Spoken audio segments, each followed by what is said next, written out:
Salut, c'est Trado. Voilà mon commentaire de mise à jour pour Eurotunnel. Alors, pas grand chose de neuf depuis la dernière fois, bien au contraire, j'ai envie de dire, puisque cela fait 3 semaines que nous plafonnons à peu près sur les mêmes niveaux. Pourquoi?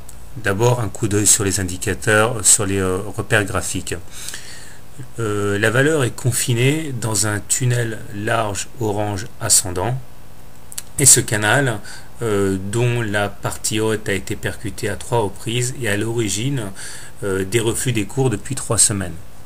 Ensuite, il semble que l'objectif de moyen terme assigné par la fourchette d'Andrews marron ait été rallié. En effet, la médiane, la demi-droite du milieu, est maintenant touchée, et il semble que des prises de profit ont été réalisées sur ces niveaux, puisque c'était bien l'objectif du trade long depuis les plus bas. Ensuite et enfin, j'ai envie de dire, les cours n'arrivent pas à dépasser les 50% de retracement de Fibonacci. Effectivement, après la lourde baisse qu'il y a eu et qui a été engagée depuis mai 2008, les cours sont parvenus à retracer la moitié de cette baisse, ce qui est très classique finalement. Maintenant, il faut trouver une bonne raison de repartir à la hausse. Et la conjonction des 3 éléments graphiques que j'ai mentionnés font que la raison pour repartir à la hausse devra être vraiment déterminante, parce qu'au niveau graphique, on est capé.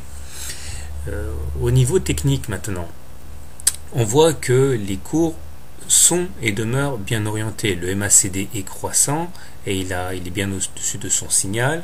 Le stochastique est également croissant et au-dessus de son signal et se paie le luxe d'être dans sa zone de surachat.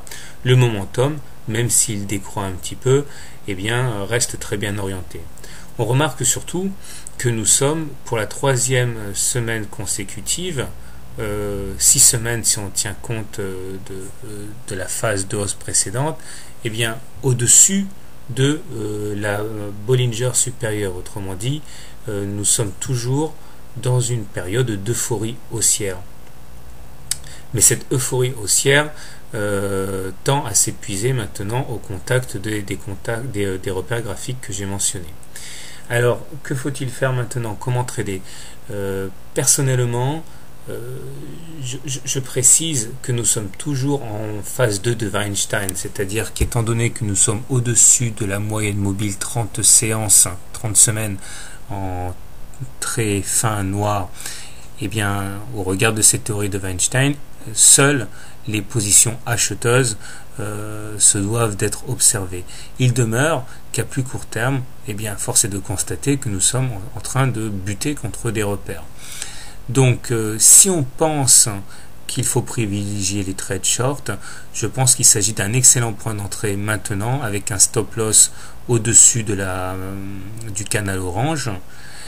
Par contre, si on pense que c'est bien vers le haut qu'il faut regarder, on peut rentrer long, éventuellement sur un retracement, un retour vers les 6,3, c'est-à-dire le niveau précédent de Fibonacci, pour espérer aller toucher la résistance à 10.